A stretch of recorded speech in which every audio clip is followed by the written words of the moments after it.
नमस्कार, NMF news देख रहे हैं आप। आपके साथ मैं हूं खुशबू राय। साल 2024 में आई शाहरुख खान की फिल्म डंकी तो आपने देखी ही होगी। इस फिल्म में दिखाया गया कि कैसे अमेरिका जाकर कमाने की लालच में भारतीय नागरिक खुद को बड़े खतरे में डाल देते हैं।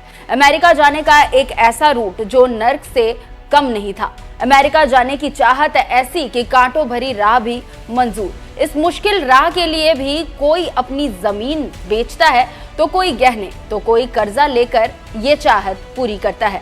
चाहत के साथ जरूरत और कुछ सपने भी थे, लेकिन 5 फरवरी 2025 को जब अमेरिका का C-17 ग्लोबल मास्टर विमान अमृतसर एयरपोर्ट पर लैंड हुआ तो ये सपने भी मर गए।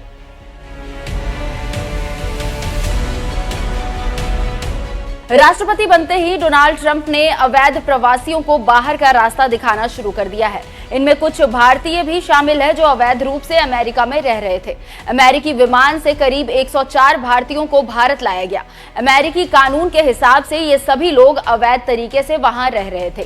ट्रंप ने अपने कैंपेन में ही इमिग्रेशन पॉलिसी को सख्त करने का ऐलान कर दिया था और शपथ लेते ही डिपोर्टेशन अभियान चलाकर हड़कंप मचा दिया था। ऐसे में इसकी आशंका तो पहले से थी, लेकिन सवाल अमेरिका के तरीके पर उठ रहे हैं। अमेरिका से लौटे भारतीयों ने अपने साथ हुए सलूक की कहानी बयां की। इसमें से एक जसपाल सिंह ने बताया कि 40 घंटे के रास्ते में विमान के अंदर उनके हाथों में हथकड़ियां थी। 104 लोगों को ठूस ठूस कर प्लेन में भरा गया था।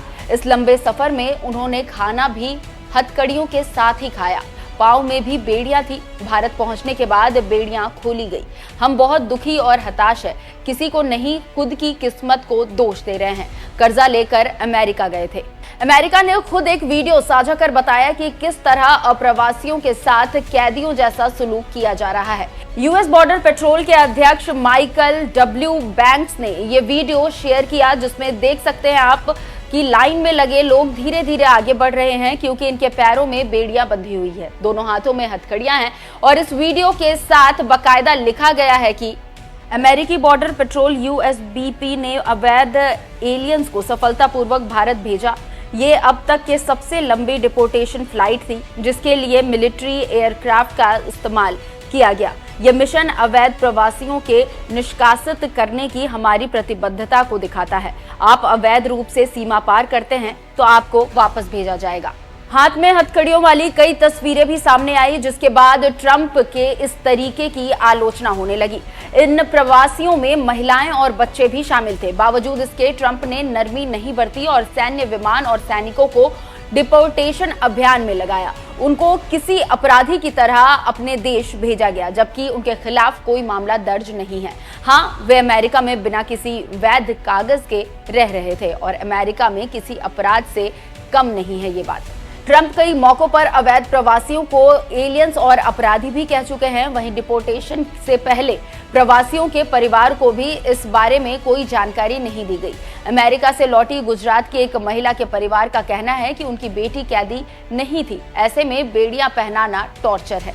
हथकड़ी पहनाने से वो इतना अनलीगली कुछ गुनाह तो हुए नहीं है।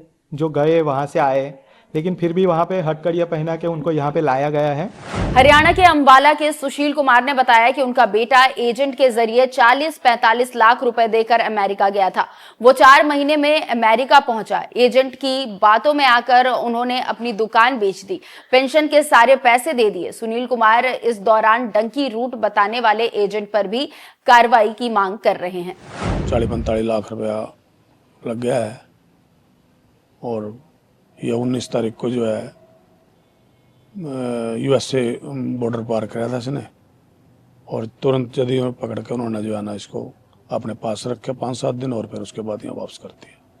किस तरीके से, कौन से रास्ते से ये गया था? रास्ता तो यही सिलाडोर वगैरह यही रास्ता है, जो जंगलों वाला रास्ता है, जो नदी नाले जो भी हैं, जिसका पता लग गया है। अमेरिका ने क्यों उठाया ये कदम?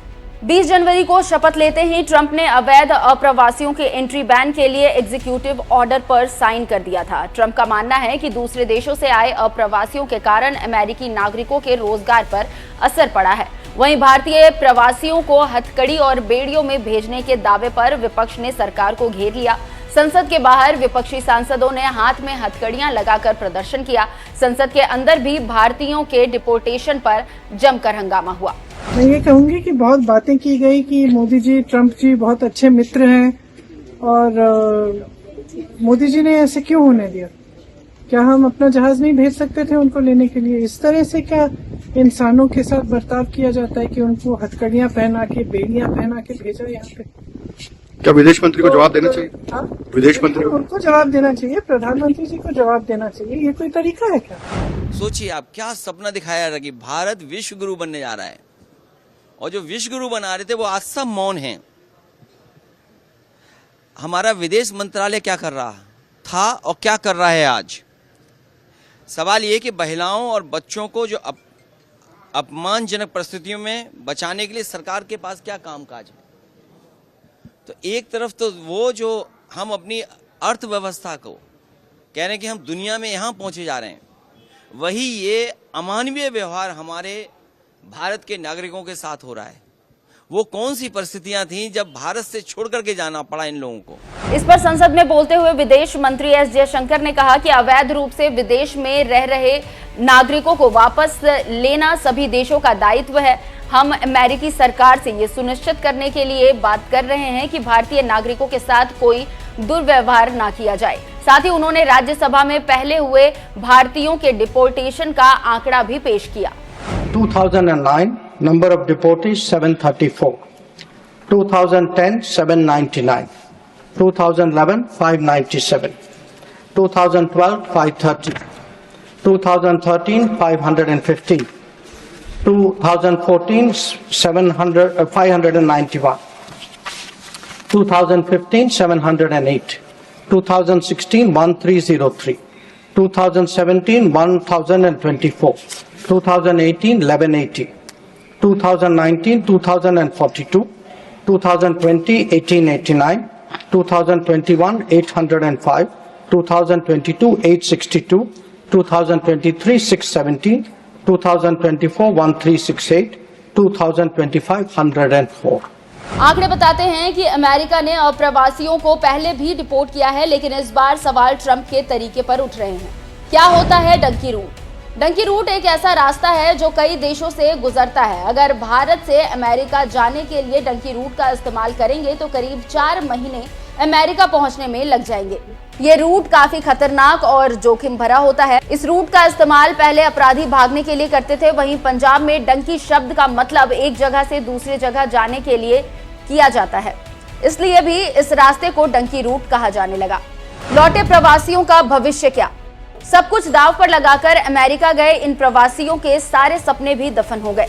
ऐसे में जब ये लौट कर आए तो क्या करेंगे ये सबसे बड़ा सवाल है। आगे इनका भविष्य क्या होगा, ये सवाल सभी के मन में है।